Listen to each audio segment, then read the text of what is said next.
नमस्कार। आप सभी का हमारे YouTube चैनल पे स्वागत है। मैं डॉक्टर ब्रजेश मिश्रा। आज का हमारा टॉपिक है basic human aspiration and it's fulfilment. अब देखिएगा कि बेसिक ह्यूमन एस्पिरेशन क्या है।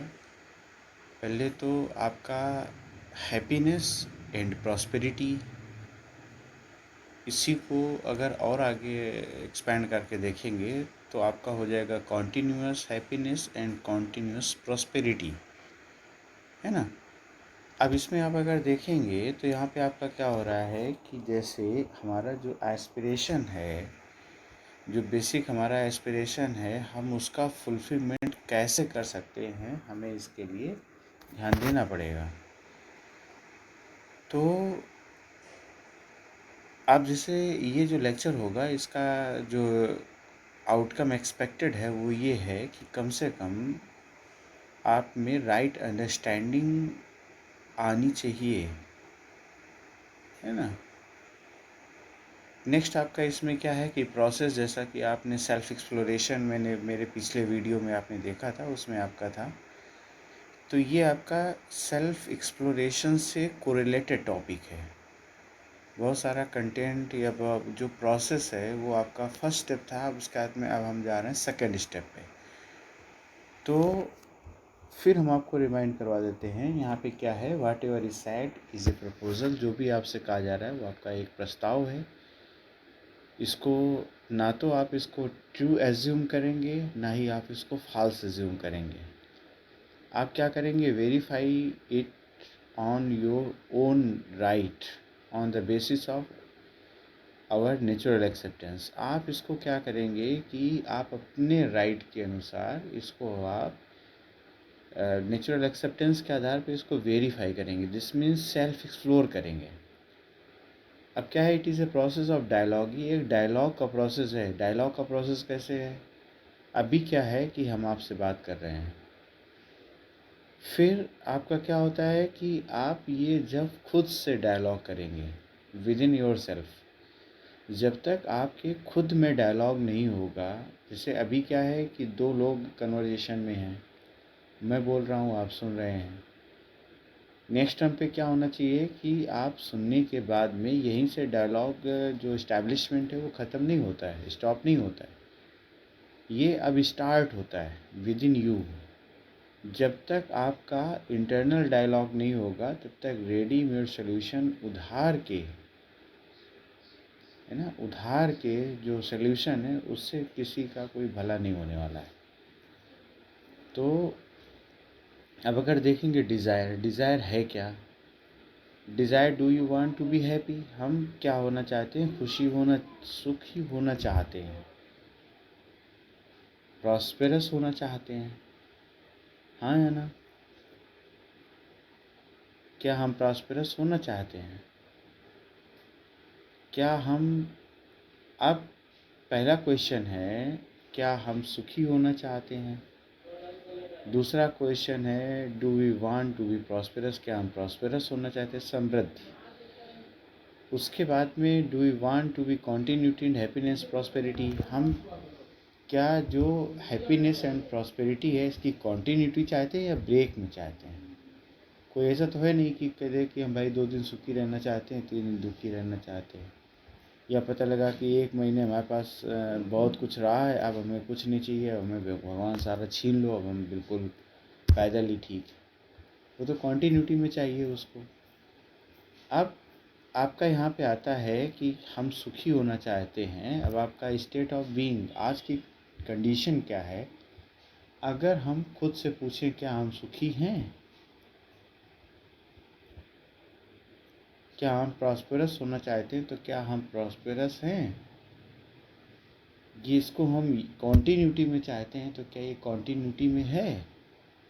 अगर नहीं है तो हम जिसके लिए प्रयास कर रहे हैं, जो हमारा डिज़ायर है, जिसके लिए हम प्रयास कर रहे हैं और जो हम हैं वो हम जब अचीव नहीं कर पा रहे हैं, आज तक पता लगा होल लाइफ में अगर अचीव नहीं कर पाए हैं, तो हमें सोचना पड़ेगा भाई कि कहीं ना कहीं हमारे प्रयास में कमी थी, तभी तो नहीं अचीव हुआ है। तो हमें देखना पड़ेगा। अब ये जो गैप है कि चाहते हैं लेकिन है नहीं, अब कितना गैप है ये आपको सेल्फ में इवेलुएट करना है। जब आप सेल्फ में इवेलुएट करेंगे तब आप इसका इवेलुएशन कर पाएंगे गैप कितना है। अब जब ये गैप है, what you are and what you really want to be, इसमें गैप है। तो जब ये गैप है तो इसका कैसे फुलफिलमेंट हो सकता है, हम क्या करें जो इसका फुलफिलमेंट हो जाए। ये अगर और गैप बढ़ेगा तो उतनी प्रॉब्लम ज़्यादा होगी, क्योंकि हम चाहते तो बहुत कुछ है, हमारे पास कुछ नहीं, उतनी ज़्यादा प्रॉब्लम होगी। तो हमें क्या करना है, इस गैप को इवैल्यूएट करना है। इवैल्यूएट करने के बाद में आखिर में हमारा जो क्या कहना चाहिए कि how to fulfil this gap, ये हमें क्या करना है, फुल करना है। अब कैसे करना है ये हमें समझना है। सबसे पहले तो यही समझना है कि जो डिज़ायर है, जो हमारा डिज़ायर है, हम एफ़र्ट जो है हमारा उसी के संदर्भ में है या उसके परिप्रेक्ष्य में है या किसी दूसरे ऑब्जेक्ट के परिप्रेक्ष्य में। पहले तो हमें यही सही आइडेंटिफिकेशन होना चाहिए। आइडेंटिफिकेशन ये होना चाहिए कि जो हमारा डिज़ायर है, जो हम पता लगा कि जो हमारी डिज़ायर है, तो जो हमारा प्रयास है वो वैसे ही उसी डायरेक्शन में है या रॉन्ग डायरेक्शन में है। सबसे पहले हम डिटर्मिनेंट होने चाहिए। Do you want to be happy, is our effort, अगर हमारा एफर्ट है वो क्या कॉन्टीन्यूअस हैप्पी एंड प्रॉस्पेरिटी में है कि नहीं है। हम प्रॉस्पेरस भी होना चाहते हैं और हम हैप्पी भी होना चाहते हैं, लेकिन हमारा क्या वो प्रयास उसी डायरेक्शन में है या अदरवाइज डायरेक्शन में है, ये हमें सोचना पड़ेगा।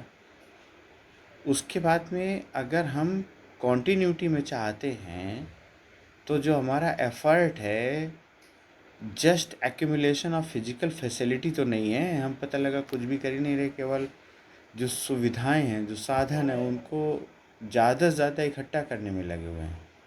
ये हमें सोचना पड़ेगा। अब उसके बाद में happiness prosperity will be assured when we have enough physical facility. हमें ये देखना पड़ेगा कि हमारी जो क्या कहना चाहिए कि जो हैप्पीनेस एंड प्रॉस्पेरिटी है वो किससे इंश्योर्ड किसके होना है, फिजिकल फैसिलिटी से इंश्योर्ड होना है या अदरवाइज और कुछ हमें चाहिए। What effort we are making other than accumulation of physical facility. अब अगर फिजिकल फैसिलिटी से हमारा सुख और समृद्धि नहीं डिटरमाइन हो रही है तो हमें ये भी देखना है कि हम आज तक अपना एफर्ट कहाँ पे यूज़ कर रहे थे, है ना। अब उसके बाद में physical facility is necessary, physical facility जो है नेसेसरी है। अब आप देखेंगे तो जैसे मान के चलिएगा कि फ़िज़िकल फैसिलिटी ऐसे नेसेसरी है कि अगर कोई भी एनिमल है उसको फ़िज़िकल फैसिलिटी ना हो तो आपका वो बिकम अनकम्फर्टेबल होगा। फ़िज़िकल फैसिलिटी जैसे ही मिल जाएगी वैसे ही वो आपका क्या हो जाएगा, कंफर्ट हो जाएगा। फ़िज़िकल फैसिलिटी का मतलब क्या हो रहा है कि दैनिक जीवन में जो भी हम लोग प्रयोग करते हैं। अब जैसे जानवर है, उसको आपने धूप में बांध रखा है, भूखा है, प्यासा है, तो क्या अनकंफर्ट फील करेगा। और अगर आप उसको समय से सही टाइम से सीज़न के अकॉर्डिंग आप उसको जगह पे स्थान दे दें रहने का, उसके बाद में आप समय से पानी दे दें, समय से उसको फॉडर दे दें, तो उसके बाद में वो नहीं चिल्लाएगा, कंफर्ट हो जाएगा, आराम से जो है ना बैठ जाएगा वो। अब आदमी में क्या होता है, ये तो पता लगा कि जैसे कोई भी जानवर हो, काऊ है, पता लगा स्टमक फुल हो घास से, कंफर्टेबल हो जाएगी, उसके बाद में वो अपना मुंह चलाने लगेगी बैठ के, उसको कोई फ़र्क नहीं पड़ता है, ना कुछ चाहिए उसको। चाहिए क्या होगा, जब सेकंड टाइम फिर वही उसको भूख लगेगी, प्यास लगेगी, तभी आप उसको देना पड़ेगा। आदमी में क्या होता है, फिजिकल फैसिलिटी अगर की लैकिंग हो जाए तो वो परेशान होता है, अनकंफर्ट फील करता है। अगर एक फिजिकल फैसिलिटी अगर उसको मिल जाए तो जिसके लिए वो परेशान था उसको भूल जाता है। अब दूसरा टारगेट अचीव बना लेता है, अभी बाद में उसको कैसे अचीव करे उसके लिए परेशान रहता है। तो अब अगर आप देखेंगे feel happy every day that you are getting enough to eat. क्या हम खाना भोजन हमें मिल जाए तो क्या हम उसमें सुख मनाते हैं या खुश होते हैं कि हमें आज भोजन मिल गया है? अगर भोजन नहीं मिल रहा होता है तब तो परेशान होते हैं। अगर भोजन समय से मिल जाए लेकिन तब हम खुशी होते हैं। कभी भगवान को बोलते हैं थैंक यू भगवान, मुझे आपने मतलब समय से भोजन दे दिया। लेकिन अगर आपको दोपहर तक लंच ना मिले तो आप परेशान हो जाएंगे, तब आप उसके लिए भागेंगे। लेकिन जैसे ही लंच मिल जाएगा वैसे ही आपके मन में दूसरे बात चलने लगेंगे। तो अब आपका यहाँ पे आता है कि फिजिकल फैसिलिटी नेसेसरी है। एनिमल के लिए तो बिल्कुल एडिक्वेट भी है, मतलब पर्याप्त भी है। बट ह्यूमन बीइंग के लिए देखेंगे तो फिजिकल फैसिलिटी मिल जाने के बाद में वो दूसरा सेट कर लेता है। तो इसका मतलब है कि फिजिकल फैसिलिटी ह्यूमन बीइंग के लिए क्या है, पर्याप्त नहीं है। अब यहाँ पे अगर आप देखेंगे कि एनिमल के लिए फिजिकल फैसिलिटी क्या है आपका, एनिमल के लिए अगर आप देखेंगे तो फिजिकल फैसिलिटी जो है वो आपकी एडिक्वेट मतलब आवश्यक भी है और पर्याप्त भी है। फिजिकल फैसिलिटी कैसी है, आवश्यक है और पर्याप्त है। लेकिन अगर आप ह्यूमन बीइंग में देखेंगे तो फिजिकल फैसिलिटी आपका आवश्यक तो है लेकिन एडिक्वेट मतलब पर्याप्त नहीं, इनफ नहीं है। अब हम क्या करते हैं कि फ़िज़िकल फैसिलिटी हमारे लिए ज़रूरी है बट उतनी ही पर्याप्त नहीं है कि हम फिज़िकल फैसिलिटी चाहिए और हमें कुछ नहीं चाहिए, है ना। तो अब अगर आप देखेंगे यहाँ पे आपका, तो ये आपका हो जाएगा कि अब जैसे अगर यही आपसे पूछ लिया जाए कि आपके पास में how many pairs of clothes भी है। फिजिकल फैसिलिटी हमारे पास में है लेकिन हम ना होने के लिए हमेशा परेशान रहते हैं। अब इसमें क्या है कि physical facility is necessary for human being but something more than is also required. आदमी की ह्यूमन बीइंग के लिए क्या है, फिजिकल फैसिलिटी आवश्यक है लेकिन उस कुछ और भी चाहिए उसको। क्योंकि फिजिकल फैसिलिटी पाने के बाद में हम आराम से नहीं बैठते हैं, है ना। अब although we have recognise the need of relationship, हमें क्या है, अगर जैसे सपोज़ करिएगा कि आपको बहुत महंगा मोबाइल दे दिया जाए, उसके बाद में सारे आपके कॉन्टैक्ट्स, सारे फैमिली मेम्बर्स, उसके बाद में सारे फ्रेंड्स, सारे रिलेटिव्स के कॉन्टैक्ट्स क्या कर दिए जाएँ, डिलीट कर दिए जाए। और आपसे बोला जाए कि किसी से आपको बात नहीं होनी है, ना ही आपको कोई फ़ोन करेगा, ना ही आपके पास के आप किसी के पास करेंगे। तो अब आपको उस फ़ोन के साथ में, उस आईफोन के साथ में आप कितने दिन हैप्पीनेस के साथ जी सकते हैं? क्योंकि सुविधा है, वो सुविधा आपको मिल गई। अब रिलेशनशिप कोई नहीं है तो आप क्या करेंगे उस आईफोन का? तो आपका क्या करना है कि every time we have fight we want to resolve it. हम क्या करते हैं, we do get an argument, हम झगड़ा भी करते रहते हैं, पोजीशन में करते हैं, लड़ाई भी करते रहते हैं, इवन फैमिली में भी करते रहते हैं, क्लोज फ्रेंड के साथ भी करते रहते हैं, कॉलीग्स के साथ भी करते हैं, मार्केट प्लेस में भी करते रहते हैं। Every time we have fight we want to resolve it, लेकिन हम उनको रिजॉल्व भी करना चाहते हैं। We say sorry, patch up the promise, not to fight in future but. अब क्या है कि हम लड़ाई कर लेते हैं, उसके बाद में नहीं करना चाहते हैं, सॉरी भी बोलते हैं, आगे हम नहीं लड़ना चाहते हैं लेकिन फिर भी कर लेते हैं, बाद में भी हो जाती है। तो अब हो जाती है तो इसका मतलब ये है कि हम नहीं लड़ना चाहते हैं तब भी लड़ाई हो जाती है। हम किसी से उल्टा सीधा नहीं बोलना चाहते हैं तब भी बोल देते हैं। क्यों? क्योंकि हम अवेयर नहीं हैं। हमें अभी सही समझ, रिलेशनशिप तो चाहिए लेकिन अभी हमें रिलेशनशिप के साथ में कैसे रहना है हमें उसकी भी समझ नहीं है। हम क्या है कि रिलेशनशिप के साथ में रहने के लिए भी तो समझ होनी चाहिए कि हमें किससे क्या बोलना है और कितना बोलना है, कैसे बोलना है, ये सारी चीज़ें होनी चाहिए। अब state of relationship in the society आज की डेट में क्या है कि दिस टाइप ऑफ फियर। अब जब आप देखेंगे कि अब अगर आप आज के टाइम में देखें अगर, तो जो 3 टाइप के फियर हैं समाज में। अब आप ये देखिए, पूछिए, मतलब देखिएगा कि कौन सा प्रीडोमिनेंट है, कौन सा ज़्यादा है आजकल। फियर ऑफ नेचुरल क्लैमिटीज़, प्राकृतिक आपदाओं से, जैसे गर्मी सर्दी बरसात, इनके लिए भाई आपने घर बना लिया है। उसके जो जैसा सीज़न होता है उसके मुताबिक आप कपड़े पहनने लगते हैं, उसके मुताबिक आप सुविधाएं जुटा लेते हैं, तो उससे तो आपने को फ्री रखे हैं। फियर ऑफ वाइल्ड एनिमल, जंगली पशुओं का कितना डर है? कोई डर नहीं है, हम जाते ही नहीं ऐसी जगह पे जहाँ पे जंगली जानवर होते हैं।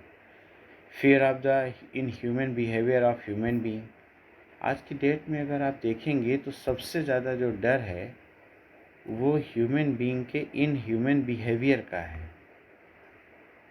अब अगर आप ये भी देखें, ये जो आपका जो फियर है, जो डर है, अभी पता लगा कि आप कहीं जाते हैं ना, पता लगा कि अगर 1 घंटे में बोल के जाएं, 3 घंटे आपको अगर टाइम लग जाए तो अभी आपके घर से फ़ोन आएगा। क्यों? क्योंकि इन ह्यूमन बिहेवियर का डर है कि क्या पता नहीं क्या हो गया हो, क्या बात है, अभी तक आए नहीं। अगर आप ये देखेंगे तो ये डे बाई डे क्या हो रहा है, घट रहा है या बढ़ रहा है? आज की डेट में अगर आप देखेंगे तो एजुकेशन बहुत बढ़ा है। आज के 50 ईयर में, 50 साल पहले और आज की डेट में एजुकेशन बढ़ा है। लेकिन जब कम एजुकेटेड लोग थे तब ज़्यादा अच्छा था, तब इतना क्राइम नहीं था, इतना इनह्यूमन बिहेवियर नहीं था। तो अगर आप देखेंगे तो अगर आप acceptance in for relationship, why do we such a state of affairs in the society, अगर आप देखेंगे तो अगर हम रिलेशनशिप चाहते हैं लेकिन फिर भी इतना फियर है, इतना भय है समाज में, ये क्यों है? तो इसके लिए हमें देखना पड़ेगा। Perspective about relationship, we want to live in relation. अब अगर आप इसमें खुद से पूछें कि आप अगर रिलेशनशिप में रहना चाहते हैं दूसरे के साथ में, रिलेशनशिप मतलब हार्मनी, हार्मनी का मतलब है कोई भी कॉन्फ्लिक्ट एंड कॉन्ट्रडिक्शन आपके दिमाग में ना हो, ऐसी कंडीशन में चाहते हैं, या फिर we want to live in opposition with other, या फिर हम दूसरे के साथ में हमेशा विरोध में ही जीना चाहते हैं, अपोजिशन में। We believe living in the necessarily in opposition with other. अब अगर हम किसी दूसरे के साथ में अपोजिशन में जीना चाहते हैं तब तो स्ट्रगल एंड सर्वाइवल या सर्वाइवल फॉर द फिटेस्ट, यही आपका क्या हो जाएगा कि यही आपके स्लोगन काम करेंगे। लेकिन अगर आप ये फील करके देखें कि इस स्ट्रगल फॉर सर्वाइवल या फिर survival for the fittest of the fittest, इसमें क्या हम हैप्पी फील कर पा रहे हैं, ये खुद से क्वेश्चन पूछने की ज़रूरत है कि क्या हम इसमें हैप्पीनेस फील कर पा रहे हैं। ये सोचना पड़ेगा। यही डायलॉग है विद इन, खुद में dialogue, within the dialogue ये हैं जो आपको खुद से ही क्वेश्चन करना है, फिर बाद में उसका जो आंसर है वो आपको देखना पड़ेगा। अब आप आज की डेट में देखिएगा, what is our present perspective, हमारा प्रेजेंट पर्सपेक्टिव क्या है, what we view do we promote, हम कौन सा व्यू प्रमोट करते आगे कि हमें ऐसा रहना है, at home, in family, society, school, college, whatever, कहीं पर भी जहाँ पे हम रहते हैं, क्या आज की कंडीशन है। फिर आप ये देखिएगा कि क्या ये नेचुरल एक्सेप्टेबल है, जो व्यू हम लेके चल रहे हैं, क्या ये सहज स्वीकृति है इसकी? अगर नहीं है तो फिर हमें इसको रिजॉल्व करने की नीड है, अगर है तो हमें वैसे ही रहना है। अनकम्फर्ट फील कर रहे हैं या डिसहार्मनी या हार्मनी क्या फील कर रहे हैं, ये हमें समझना है। उसके बाद में आपका आता है right understanding also required for also essential for human being. अब हमें क्या है कि राइट अंडरस्टैंडिंग भी बहुत ज़रूरी है, क्योंकि राइट अंडरस्टैंडिंग अगर नहीं होगी तो अभी आप पढ़े कि फिजिकल फैसिलिटी के बाद में हमें रिलेशनशिप भी चाहिए, लेकिन रिलेशनशिप में हम क्या करते हैं, लड़ जाते हैं, उसके बाद में ये सब चलता रहता है। लेकिन हम कभी सोच पाते हैं कि हम एक दूसरे में गलती और सही ढूंढते रहते हैं, लेकिन हमें कभी समझ नहीं आता है कि हमें क्या करना है, कैसे रहना है।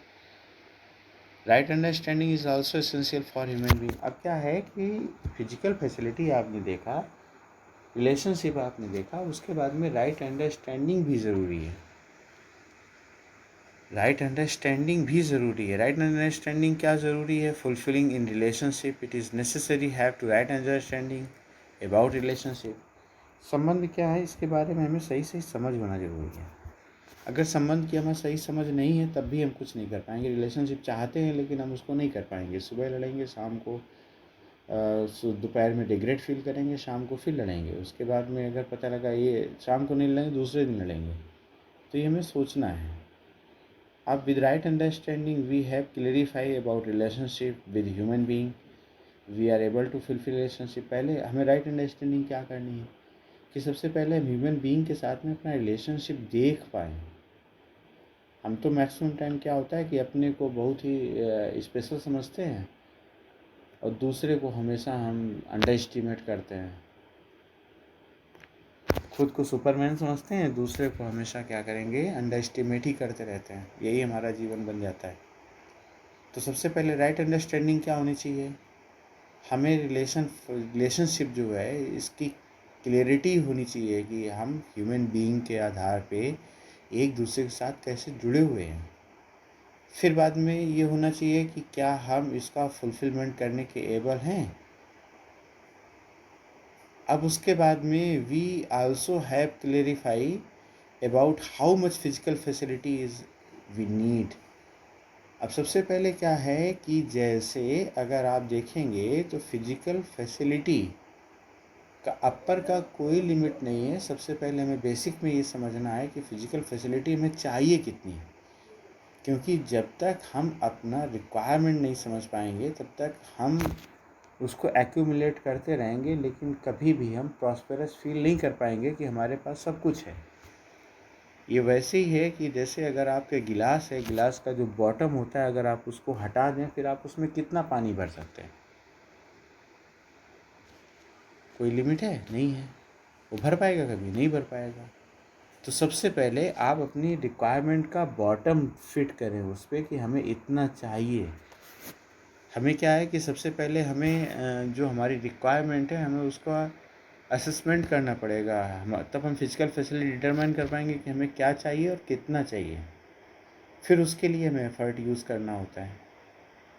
अब यहाँ पे देखिए 3 चीज़ें आपकी आ गई। एक आपका क्या आ गया, राइट अंडरस्टैंडिंग आ गई। कहाँ होना चाहिए? इन द सेल्फ होना चाहिए। रिलेशनशिप की समझ होनी चाहिए with human being. Physical facility की समझ होनी चाहिए विद रेस्ट ऑफ नेचर। अब फिजिकल फैसिलिटी आप अगर देखेंगे तो फॉर एनिमल के लिए क्या है, आपका नेसेसरी है और लार्जली एडिक्यूएट भी है, मतलब पर्याप्त भी है। उसके अलावा इसको कुछ नहीं चाहिए। ह्यूमन बीइंग के लिए आप देख चुके हैं कि फिजिकल फैसिलिटी आपकी नेसेसरी है बट नॉट एडिक्यूएट, पर्याप्त नहीं है। हमें रिलेशनशिप भी मतलब क्या करना है, रिलेशंस भी चाहिए। अब रिलेशन हमें कैसे फुलफिलमेंट करना है, हमें कैसे रिकॉग्नाइज करना है, कैसे फुलफिलमेंट करना है, फिजिकल फैसिलिटी का कैसे हमें रिक्वायरमेंट है, कैसे हमें करना है, ये इसको हमें देखना पड़ेगा, समझना पड़ेगा। हम ये राइट अंडरस्टैंडिंग से ही समझ सकते हैं। अब जैसे एक एग्जांपल है, एग्जांपल आपका ये है कि जैसे आप एसी रूम में बैठे हैं। अब आपका जो है शारीरिक तौर पे भाई तो बहुत आराम है, 25 डिग्री सेंटीग्रेड टेम्परेचर है, बहुत आपका फिजिकली कंफर्ट आप फील कर रहे हैं। अब उसके बाद में अगर उसी रूम में कोई भी ऐसा पर्सन बैठा हो जिससे आप अपोजिशन फील करते हैं, जिससे आपका विरोध रहता है, तो शरीर के लेवल पे देखेंगे तो बाहर का टेम्परेचर बहुत अच्छा है, लेकिन अगर बॉडी के मतलब मेंटल लेवल पे देखेंगे तो आप क्या कंफर्ट फील कर पाएंगे? क्या एसी जो है, जो रूम एयर कंडीशनर आपने लगा रखा है, वो हमारे रिलेशनशिप को रिजॉल्व कर सकता है? नहीं कर सकता है। अब उसके बाद में अगर अपोजिशन है या फिर हमारे जो दिमाग में कॉन्ट्राडिक्शन मतलब विचारों में कॉन्ट्राडिक्शन चल रहा है या अपोजिशन है, तो एसी क्या क्या करेगी बताओ? हम तो परेशान बैठे होंगे ना उस 25 डिग्री सेंटीग्रेड टेम्परेचर में जो दे रहा होगा, उसमें भी तो हम uncomfort and contradiction and feel कर रहे होंगे। और ये फिजिकल फैसिलिटी के द्वारा रिजॉल्व नहीं हो सकता है। तो अब क्या है कि right understanding is also required. हमें भी क्या है, राइट अंडरस्टैंडिंग हमें पता होना चाहिए। अब इसमें राइट अंडरस्टैंडिंग क्या है, right understanding is self, relationship with human being and physical facility. अब 3 हो गई आपकी। अब इसमें से क्या करना है, तीनों रिक्वायर्ड हैं ह्यूमन बीइंग के लिए। एनिमल के लिए केवल फिजिकल फैसिलिटी चाहिए। अब अगर तीनों रिक्वायर्ड हैं तो आपका क्या है कि अब इनकी प्रायोरिटी क्या होनी चाहिए, अब हमें ये देखना है।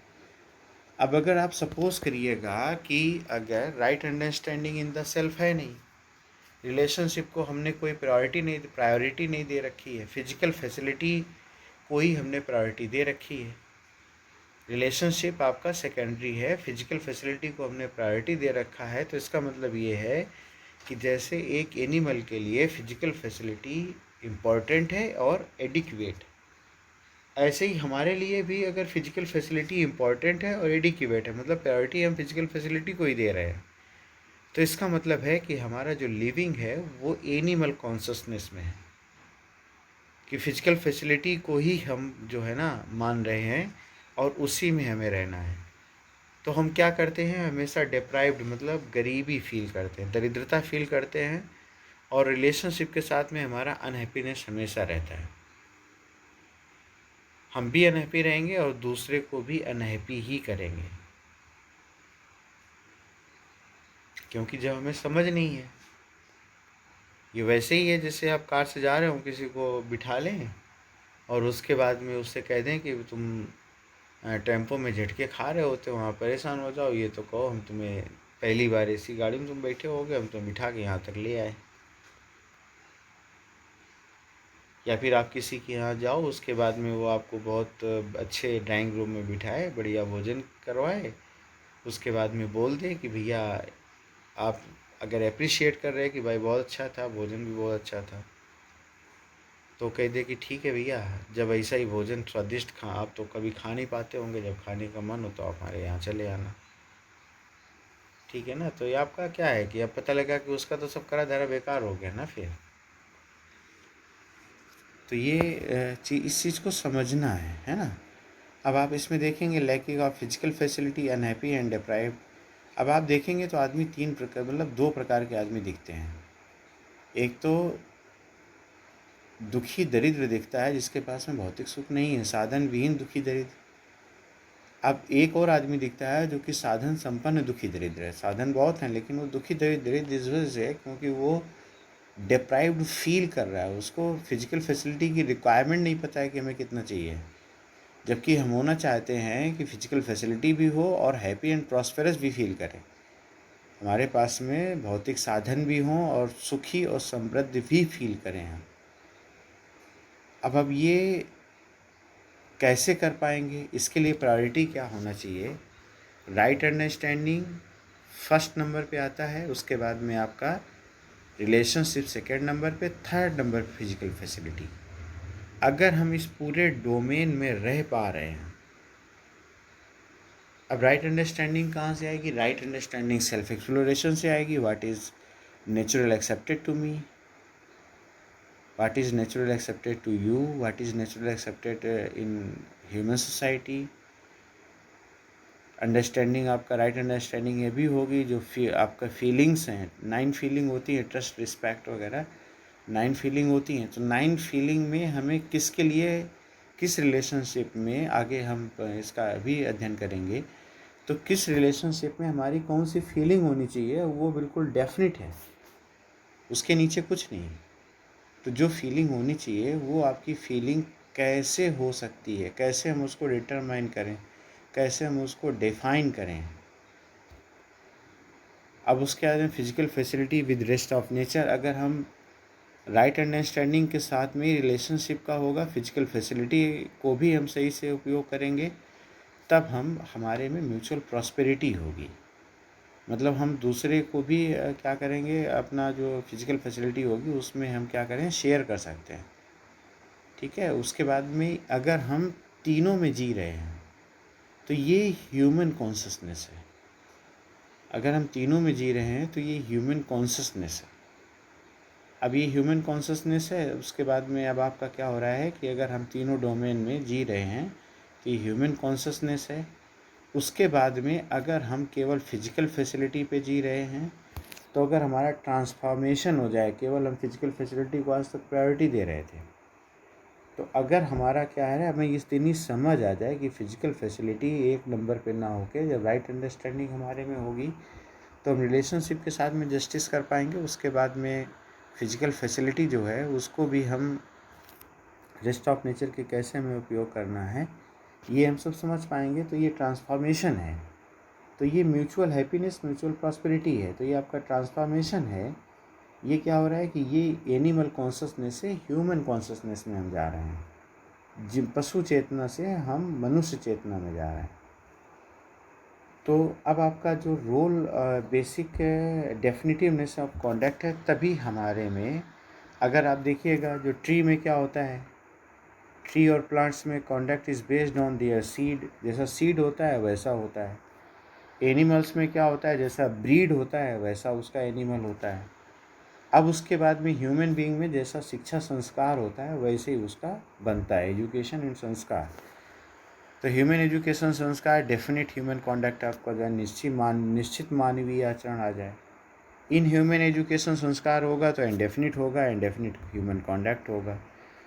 उसके बाद में role of education to enable transformation. अब राइट अंडरस्टैंडिंग सभी में आ जाए। उसके बाद में the capacity to live in relationship with the other human being, हम दूसरे के साथ अपना संबंध देख पाएँ, उसके साथ में हम वैसे जी पाएँ।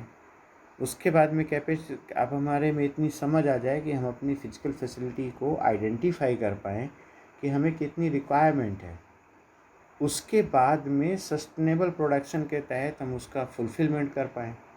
तो ये हमारा क्या है कि ये एजुकेशन संस्कार का सिस्टम है जो कि सभी स्टूडेंट में, सभी में हो पाए, है ना। तो इसके लिए ही हमें शिक्षा संस्कार देनी है, यही हमें समझना है। ठीक है भाई, धन्यवाद।